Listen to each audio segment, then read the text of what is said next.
Ethernet technology क्या है, serial technology क्या है, ट्विस्टेड पेयर केबल क्या होता है, shielded twisted pair, unshielded twisted pair, straight cable, cross cable, ये सारी चीज़ें आज हम इस वीडियो में देखने जा रहे हैं guys, exam point of view and CCNA के interview point of view.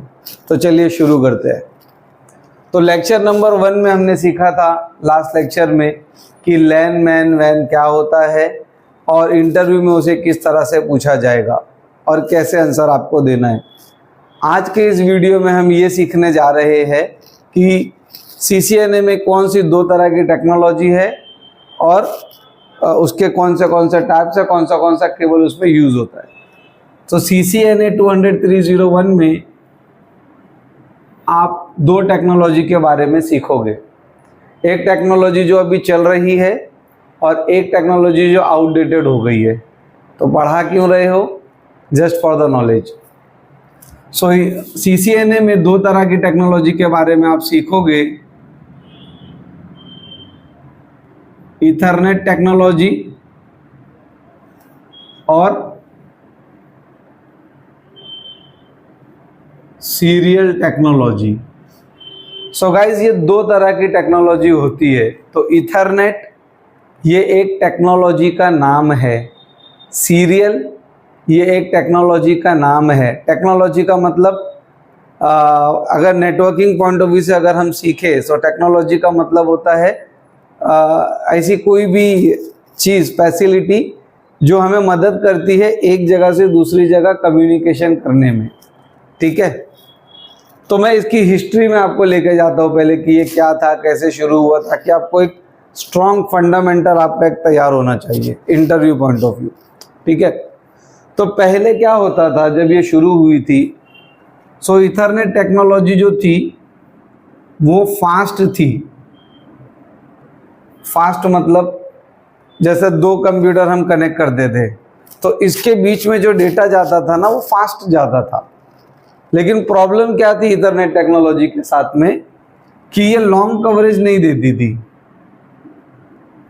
No long coverage, ये लॉन्ग कवरेज नहीं देती थी।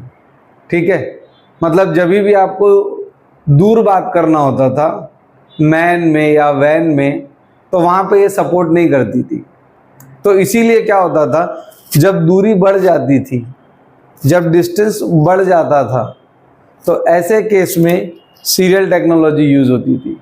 तो सीरियल टेक्नोलॉजी जो थी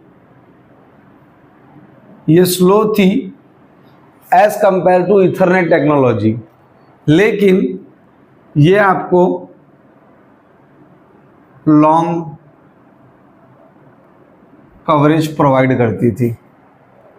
ठीक है, फिर क्या हुआ, फिर जैसे जैसे दिन जाते गए इथरनेट टेक्नोलॉजी ने अपने आप को एडवांस करते गई। तो सबसे पहले क्या था, सबसे पहला सिर्फ इथरनेट था जो आपको 10 Mbps की स्पीड देता था। सबसे पहला इथरनेट था सिर्फ जो आपको 10 Mbps की स्पीड प्रोवाइड करता था। फिर आ गया फास्ट इथरनेट जो आपको 100 Mbps से लेके 1000 Mbps तक की स्पीड प्रोवाइड करने लग गया। फिर आ गया गीगाबिट इथरनेट जो आपको 1 Gbps की स्पीड प्रोवाइड करने लग गया।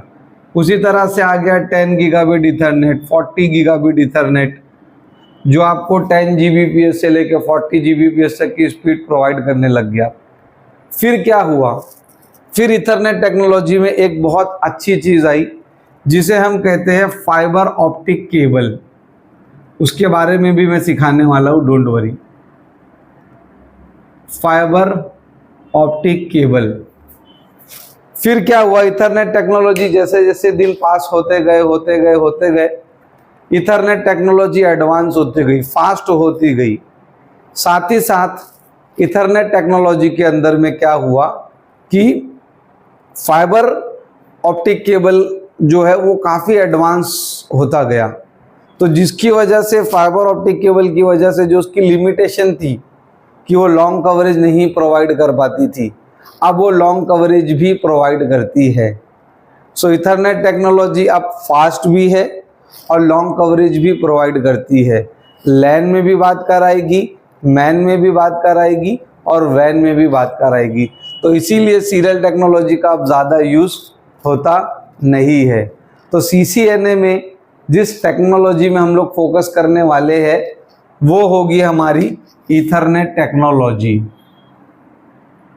क्या यहाँ तक समझा? सो इंटरव्यू में इसके रिलेटेड क्या पूछेगा? इंटरव्यू में ईथरनेट के रिलेटेड ज़्यादा कुछ नहीं पूछेगा, सिर्फ पूछ सकता है आपसे कि भाई what is the difference between Ethernet technology and serial technology. तो उसका आंसर क्या होगा? Ethernet is a technology which is used to provide communication in LAN, MAN, WAN because it is fast and it also provide long coverage with the help of fiber optic cable. Whereas serial is also a technology which is slow as compared to the Ethernet. It also provide the long coverage.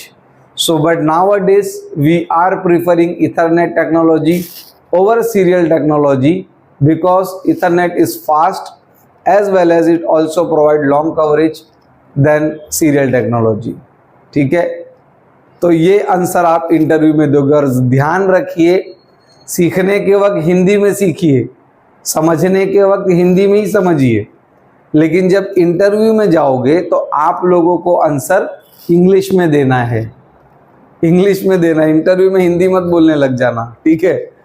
पढ़ते time ठीक है, हमको समझना है, नया concept है, हम पढ़ रहे हैं, राइट, तो ठीक है, कोई बात नहीं, आप हिंदी में सीखिए, सारी चीज़ें समझिए, दिमाग में कॉन्सेप्ट लाइए, लेकिन इंटरव्यू में इंग्लिश में ही बोलना है।